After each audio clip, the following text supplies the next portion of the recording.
नमस्कार, मैं हूं साक्षी ममगाई। युवाओं के घिसे तलवे या फिर सियासत के गल्ले, सरकारी नौकरी का हकदार कौन है? अगर पूछे कि सरकारी नौकरियों की दारोमदारी होनी चाहिए या खरीदारी होनी चाहिए, आप क्या कहेंगे? बात सिर्फ भर्ती कराने वाली एक आयोग या उसके अध्यक्ष के त्यागपत्र की नहीं है, बल्कि उस अर्थ की है जो उनकी बातों से निकले हैं, उन सवालों की है जो पूर्व आईएएस अधिकारी एस राजू ने विजिलेंस पर उठा दिए, सिस्टम पर उठा दिए। इस्तीफे के समय एस राजू किस सियासी दबाव की बात कर रहे थे? 6 बार लिखे अपने कौन से पत्र का जिक्र वो कर रहे थे जिसकी फिक्र करना विजिलेंस को जरूरी नहीं लगा? किस विषय पर उन्हें प्रदेश के पूर्व मुख्यमंत्री से व्यक्तिगत तौर पर बात करने की जरूरत लग गई? और क्यों है ऐसा कि उत्तराखंड अधीनस्थ सेवा चयन आयोग के एस राजू पहले नहीं बल्कि दूसरे चेयरमैन थे जिन्होंने आयोग से इस तरह किनारा कर लिया? यूके SSSC की मिस्ट्री भर्तियों में प्रशासनिक प्रबंधन की खुलेआम किरकिरी कर रही है।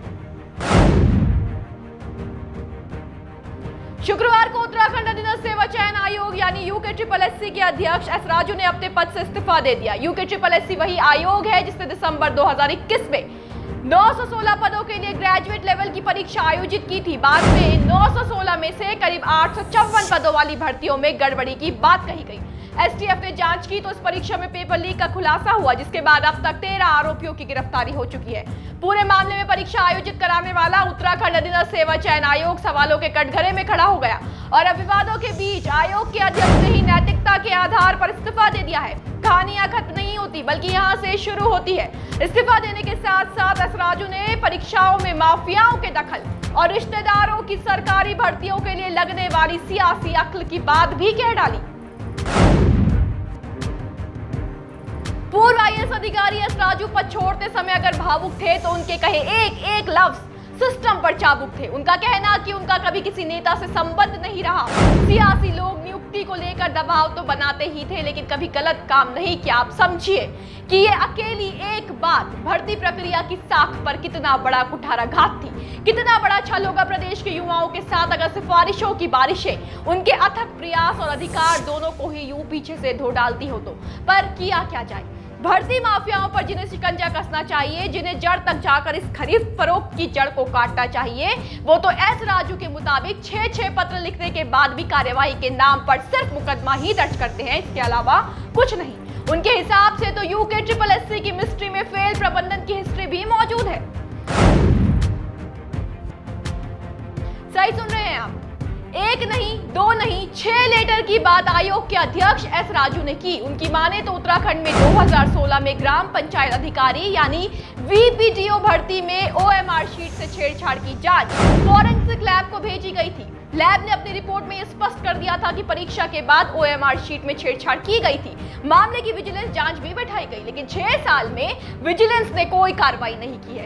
एस राजू के अनुसार इस मामले में वो विजिलेंस को 6 बार पत्र भेज चुके हैं लेकिन विजिलेंस ने मुकदमा दर्ज करने के अलावा कोई कार्रवाई इन 6 सालों में नहीं की। और सुनिए, पूर्व अधिकारी यही नहीं रुके, उन्होंने ये भी खुलासा किया कि उन्होंने कई मामलों में FIR दर्ज कराई है। फॉरेस्ट गार्ड भर्ती में ब्लूटूथ से पेपर लीक करने के बाद कई मुकदमे हुए थे लेकिन पुलिस ने अपने स्तर से ही कार्रवाई की। आयोग से कोई जानकारी साझा नहीं की गई। देखिए, उदाहरणों से विजिलेंस की भूमिका पर भी सवाल खड़े कर दिए गए हैं। अच्छा, एक जरूरी बात यहाँ पर यह है कि ये जो ब्लूटूथ से पेपर लीक मामला हुआ था, इसका जिक्र करते हुए ही एस राजू ने पूर्व मुख्यमंत्री से निजी तौर पर जाकर बात करने की बात कही है।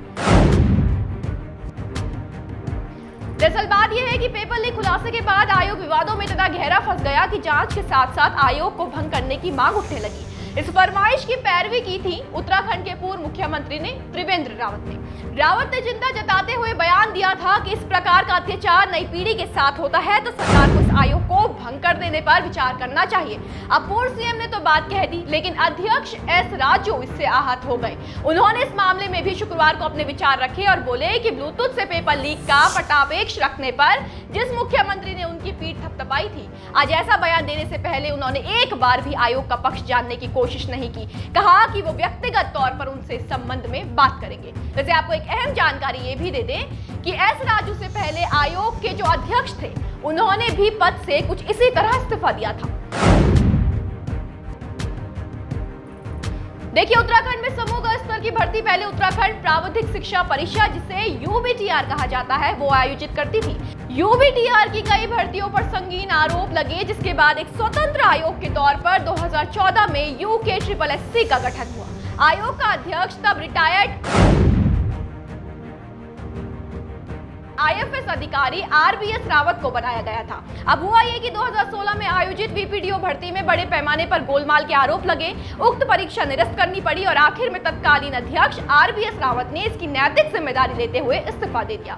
मतलब 2022 में जो हुआ ये ठीक 2016 में हो चुका है। ऐसे में बड़ा सवाल ये है कि भाई चेयरमैन ने तो कार्यकाल समाप्त होने से 1 महीने पहले इस्तीफा दे दिया, लेकिन आयोग का क्या? इतने विवादों के बाद क्या यूके SSSC अस्तित्व में रहेगा या वाकई इसे भंग कर दिया जाएगा? अगर नहीं तो भर्ती प्रक्रिया में पारदर्शिता कैसे और कौन सुनिश्चित करेगा? और अगर हाँ तो पदों के लिए भर्ती होगी कैसे? इन सवालों के साथ फिलहाल विदा ले रहे हैं। नई अपडेट के साथ फिर हाजिर होंगे। आप बने रहिए देवभूमि इनसाइडर के साथ। आज ही डाउनलोड करें देवभूमि इनसाइडर ऐप।